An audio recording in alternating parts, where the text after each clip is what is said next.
मनीष कश्यप ने जब 2022 में पुल गिरा था, पुल का कुछ भाग गिरा था, हवा में उड़ गया था तो आंधी में उस पर प्रश्न उठाया था और जिसका परिणाम आज वो जेल में भुगत रहे हैं। लेकिन बिहार और इस बिहार के 13 करोड़ जनता के माथे पर कलंक का टीका है। वैसा अशिक्षित व्यक्ति 8वां 9वां 7वां पास फेल मुख्यमंत्री, उप मुख्यमंत्री और मंत्री बन रहा है। इस बिहार का दुर्भाग्य।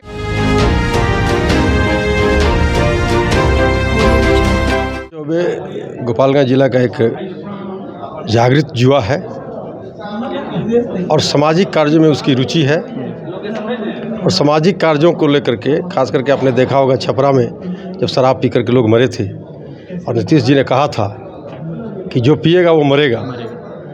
इस बात से उनको इतनी पीड़ा पहुंची थी कि गोपालगंज से छपरा जा करके और मुख्यमंत्री को काला झंडा दिखाने का काम किया था और मुख्यमंत्री ने उनको जेल में भिजवा दिया था। मैं छपरा जिला का संगठन का प्रभारी होने के नाते मैं छपरा में था। मैं जेल में जा कर के मिला भी पुल चौबे से, उसको शाबाशी दिया और कहा कि हर मदद तुमको हम करेंगे। तो बिहार सरकार जो है उसको बिहार के विकास से, बिहार के लोगों के विकास से, शिक्षा से, स्वास्थ्य से, सड़क से, बिजली से किसी चीज़ से मतलब नहीं है। जो 500 करोड़ रुपया खर्च करके बिहार की सरकार ने जातीय जनगणना कराने का असफल प्रयास किया, जिसको भारतीय जनता पार्टी विरोध कर रही थी, जिसको सुप्रीम कोर्ट ने रोक लगा दिया। अगर वो 500 करोड़ रुपया लगा करके बिहार के बेरोजगारों का अगर वो सर्वेक्षण कराता, बिहार में जो गरीब लोग हैं उनका सर्वे करवाता, जो बीमार लोग हैं, लाचार लोग हैं, ये सर्वे कराने की बात थी।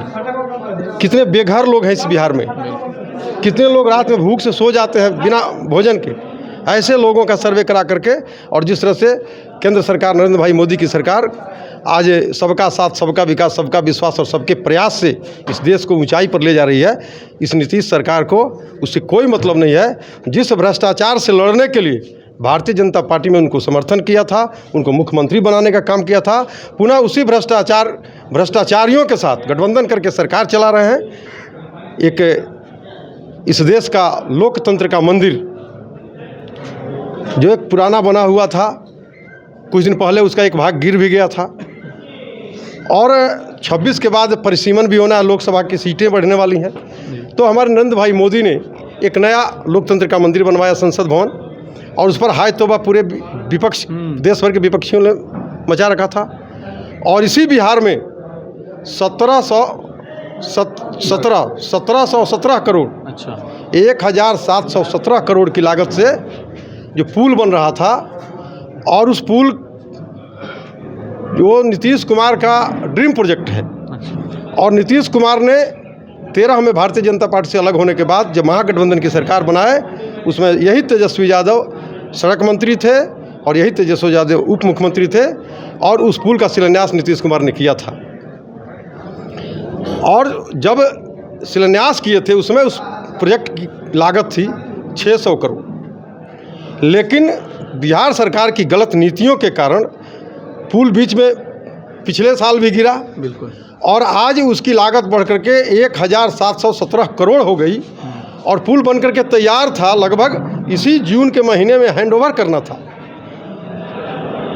और वो पुल ध्वस्त हो गया।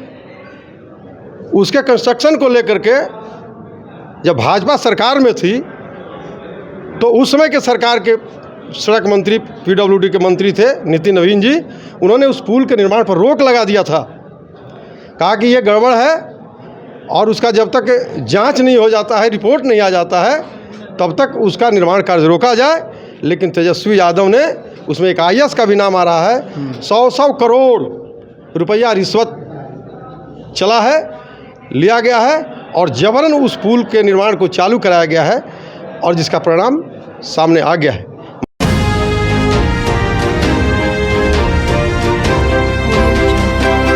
मनीष कश्यप ने जब 2022 में पुल गिरा था, पुल का कुछ भाग गिरा था, हवा में उड़ गया था तो आंधी में, तो उस पर प्रश्न उठाया था और जिसका परिणाम आज वो जेल में भुगत रहे हैं। लेकिन बिहार की जनता, मनीष कश्यप ने जब 2022 में पुल गिरा था, पुल का कुछ भाग गिरा था, हवा में उड़ गया था तो आंधी में, तो उस पर प्रश्न उठाया था और जिसका परिणाम आज वो जेल में भुगत रहे हैं। लेकिन बिहार की जनता ये सारी चीज़ें देख रही है, चाहे मनीष कश्यप के साथ प्रताड़ना हो या बिहार के लोगों के साथ जो अन्याय हो रहा है और जो जिस भ्रष्टाचार में, जिस लूट खसोट में, जिस घोटाले में लालू यादव जेल में बंद हैं और जेल से निकल के आ रहे हैं, जा रहे हैं, आ रहे हैं, जा रहे हैं, लेकिन इन घटनाओं से तेजस्वी यादव ने सबक लेने का काम नहीं किया है और तेजस्वी यादव भी उन्हीं के राह पर चल करके जेल जाने की तैयारी में।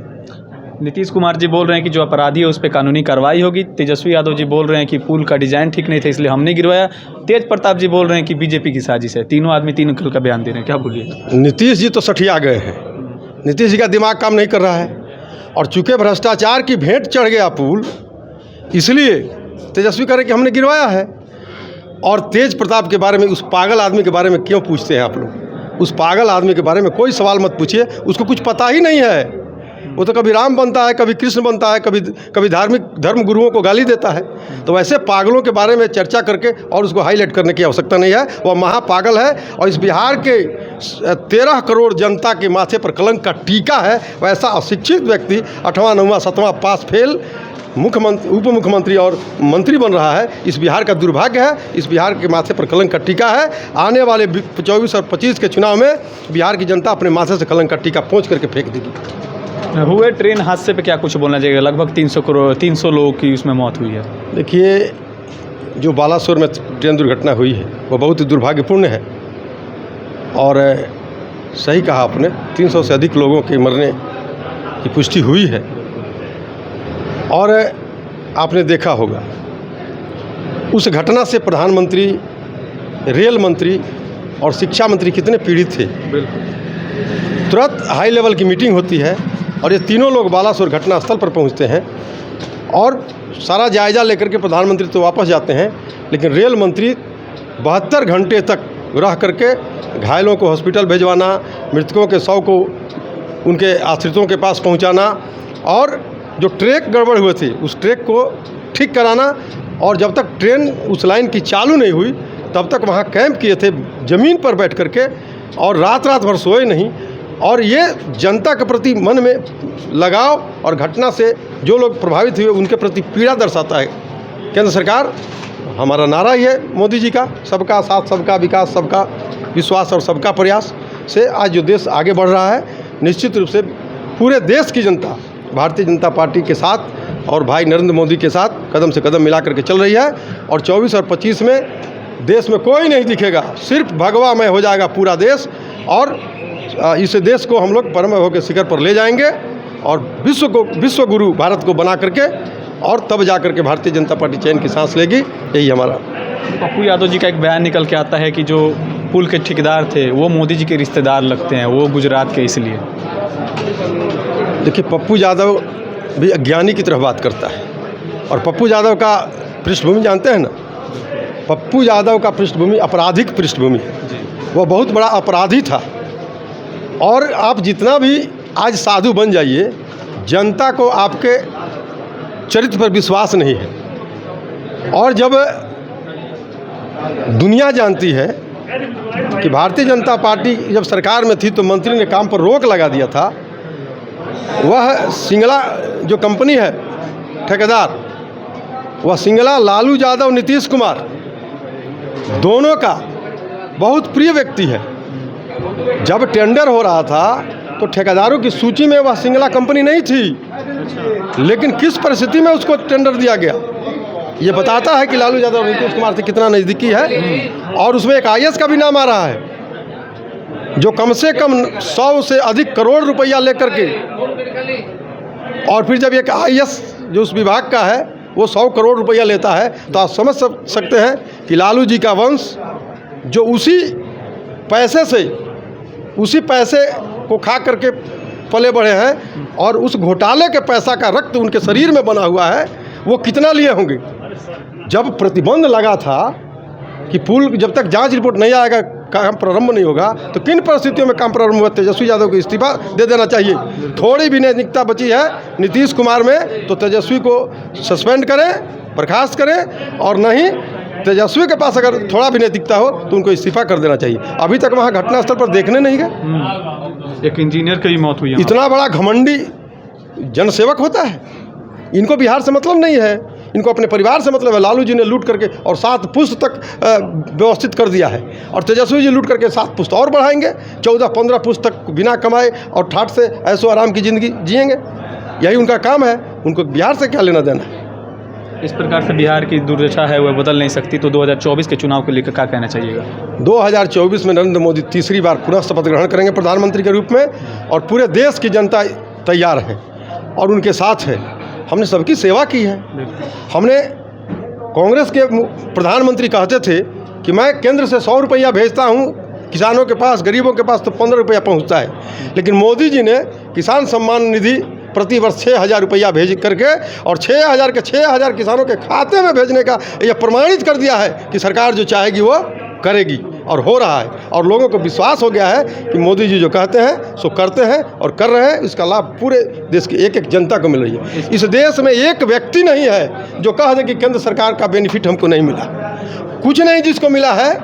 कोरोना जैसे महामारी में 2-2, 3-3 वैक्सीन मुफ्त में देने का काम प्रधानमंत्री नरेंद्र मोदी ने किया है। इससे कोई वंचित नहीं है। तो ये हमारी सोच है, और इसी सोच का नतीजा है सबका साथ, सबका विकास, सबका विश्वास और सबका प्रयास। देश आगे बढ़ रहा है, निरंतर बढ़ेगा, इसको दुनिया की कोई ताकत रोक नहीं पाएगी। इस पर भी राहुल गांधी ने रोक लगाई थी, बोल रहे थे कि सम्मान निधि योजना का लाभ देकर किसानों की बेइज्जती कर दी है मोदी जी ने। कितना सम्मान उन लोगों ने किया है शुरू से आज तक इस देश की जनता का, ये किसी से छुपा नहीं है। और वो सम्मान की बात करने के लायक नहीं है राहुल गांधी, जो विदेशों में जाकर के भारत का विरोध करता है, भारत की प्रतिष्ठा लेता है।